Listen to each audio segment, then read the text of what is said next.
എല്ലാ ദിവസവും രാവിലെ നിധിയുടെ കരച്ചിൽ കേട്ടിട്ടാണ് ടോഫി എഴുന്നേൽക്കുക. പിന്നെ അവർ രണ്ടുപേരും കുറേ സമയം ഇങ്ങനെ ഒരുമിച്ച് അങ്ങോട്ടും ഇങ്ങോട്ടും എന്തെങ്കിലുമൊക്കെ അവളിങ്ങനെ സൗണ്ടൊക്കെ കേൾപ്പിക്കും, അവൻ എന്തെങ്കിലുമൊക്കെ പറഞ്ഞുകൊണ്ട് കിടക്കും കേട്ടോ. പിന്നെ ഇന്ന് അഫിക്ക് അംഗൻവാടിയിൽ പോകേണ്ട ദിവസമായിരുന്നു. അവിടെ യാത്രയപ്പും കാര്യങ്ങളൊക്കെ ഉണ്ടായിരുന്നു കേട്ടോ. അത് കഴിഞ്ഞ് അവർ വൈകുന്നേരമായി വന്നപ്പോൾ അത്രയും നേരം മഞ്ജുക്കല്ല് വീട്ടിലായിരുന്നു കേട്ടോ. അവിടെ കുറച്ച് പണിയുണ്ടെന്നൊക്കെ പറഞ്ഞു ഉമ്മച്ചി അവിടെയായിരുന്നു. അങ്ങനെ അവർ വൈകുന്നേരം വന്നപ്പോഴത്തേക്കും ഫുള്ള് മഴയായിരുന്നു കേട്ടോ. അപ്പോൾ അവൻ്റെ സർട്ടിഫിക്കറ്റൊക്കെ കിട്ടിയിട്ടുണ്ടായിരുന്നേ അംഗൻവാടിയിൽ നിന്ന്. അപ്പോൾ ഉമ്മച്ചി വരുമ്പോൾ അതെടുക്കാൻ മറന്നു എന്ന് പറഞ്ഞിട്ട് അവൻ കരയുന്നതാണ്.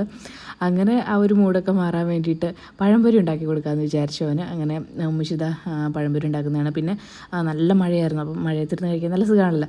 അപ്പോൾ നിധി മറ്റുമ്മച്ചിയുടെ അടുത്താണ് കേട്ടോ. അങ്ങനെ ഞാനും ഉമ്മച്ചിയും കൂടിയിട്ട് പഴംപൊരിയും ചായയൊക്കെ ഉണ്ടാക്കുകയാണ്. ഞാൻ ഇങ്ങനെ വീഡിയോ എടുക്കുന്നു, ഉമ്മച്ചി ഉണ്ടാക്കുന്നു, അത്രയേ ഉള്ളൂ.